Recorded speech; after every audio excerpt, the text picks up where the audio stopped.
এখন আছি আমরা হচ্ছে রাতের বেলা মায়ামি বিচের এখানে। ও থাকে মায়ামিতে, ও মায়ামির শার্ট পরে এখন বসে আছে। আর এই যে মায়ামির dealer, hey dealer. Hello, this is Max Fisher. Today I'm going to share this new video for you and everyone. অনেক দিন পর একটা ভিডিও করতে চলেছি, কারণ হচ্ছে আমার পরীক্ষা ছিল এবং বিভিন্ন হ্যাসেলের জন্য করা হয় নাই।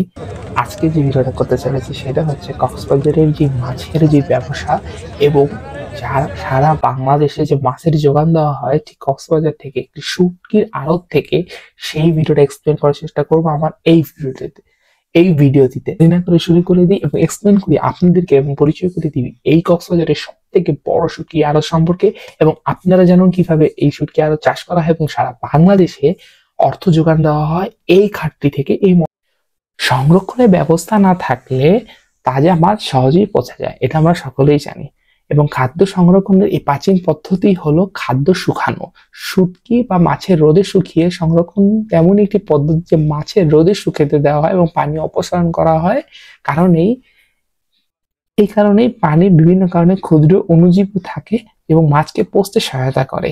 খোলা জায়গায় বাতাসে রোদে মাছকে শুকানো দিলে, এবং প্রাচীনকাল থেকেই এটি চলে আসছে, বিভিন্নভাবে আমরা দেখে আসতেছি। সাধারণত পানিতে বাতাস, রোদ, ধোয়া ইত্যাদির সাহায্যে শুকানো হয়, কিন্তু বরফ দ্বারা শুকানোর পদ্ধতি প্রথমেই বরফ করা হয়, তারপর জল বের করে, পানি বের করে, ব্যাকটেরিয়াল ইস্ট ও মোল্ড বের করে তার পানি প্রয়োজনীয় তার পরিপূর্ণরূপে শুকানো খাদ্য সংরক্ষণ করা সম্ভব।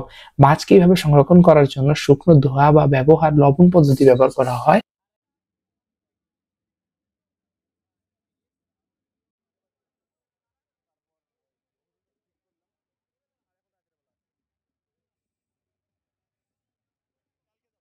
এটা লাবণী বীচ, এখানে হচ্ছে মাছের আড়ত বলা হয় এবং এখানে যত ধরনের সামুদ্রিক মাছ আছে যে এই সম্পূর্ণ এরিয়াটা জুড়ে মাছের সম্পূর্ণ আড়ত, এবং এখানে মাছের যে পরিমাণ চাহিদা যোগান দেওয়া হয় যা পর্যটকদের দারুণভাবে চাহিদা যোগান দিয়ে থাকে। হচ্ছে কক্সবাজারে যখন আমরা যাচ্ছি, আমরা কোন কোন মাছগুলো নিচ্ছি, তাজা মাছগুলো আমরা খাচ্ছি কিনা, আমরা 2-3 দিন আগের মাছ খাচ্ছি কিনা, আমাদের মাছ যেটা দেখানো হচ্ছে সেটা দিচ্ছে কিনা, এই ব্যাপারে আমাদের প্রত্যেককে এনশিওর হতে হবে টু দা পয়েন্টে। কারণ এখন অনেক সময় দেখায় পর্যটন যায়, আমরা তো ওইভাবে যখন ফ্রাই করে দেওয়া হয় বা রান্না করে দেওয়া হয় আমরা হয়তো বুঝি না, আর হয়তো লেবুর একটা ফ্লেভার দিলে হচ্ছে ওই মানে তাজা স্বাদটা অনেক সময় দেখা যায় যে যদি মাছ ভালো না থাকে সেই ফ্লেভারটা দেখা যায় যে পাওয়া যায় না। তো এই ক্ষেত্রে বিভিন্ন বিষয়গুলো খেয়াল রাখা উচিত অবশ্যই। এবং যারা মাছ প্রিয় তারা তো মাছ দেখলেই বুঝেন সর্বোচ্চ, এবং এই শুটকির যোগান সারা বাংলাদেশকে বহির্বিশ্বে সুন্দরভাবে সাপ্লাই করা হয় এই বাংলাদেশ থেকে। এবং এই ভিডিওটি ছিল এইটুকুই। যারা দেখে যাচ্ছে সবাইকে জানাই অসংখ্য ধন্যবাদ। আর যারা দেখেনি এখন আছি আমরা হচ্ছে রাতের বেলা মায়ামি বিচের এখানে, চা রেডি হচ্ছে, মালাইয়ের চা। কি বললা জাবির? যাক, আমরা এখন আমার ফ্রেন্ড সার্কেল এখানে সবাই আছি। জাবির বলো, কি বলতে যাচ্ছিলাম? বন্ধুর ভাষ্যমতে আমরা নাকি এখন মায়ামি বিচ। কথা জোরে বলো। আমার ভাষ্যমতে আমার বন্ধু বলছে আমরা নাকি এখন মায়ামি বিচ। ও, কোন বন্ধু বলছে এটা? সাকিব হোসেন। আপনি বিষয়টা খোলাসা। আচ্ছা ঠিক আছে। হ্যালো ভাই, আসসালামু আলাইকুম। জুবাইর ভাই, কি অবস্থা ভাই?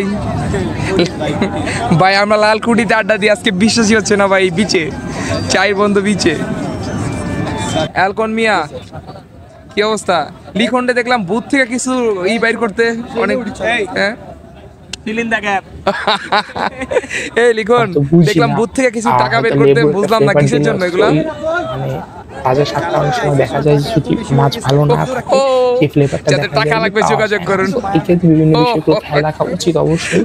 এবং যারা মায়ামিতে, মায়ামির শার্ট পরে এখন বসে আছে। আর এই যে মায়ামি ডিলার, হ্যাঁ ডিলার, সুন্দরভাবে সাপ্লাই করা হয় এই বাংলাদেশ থেকে। এবং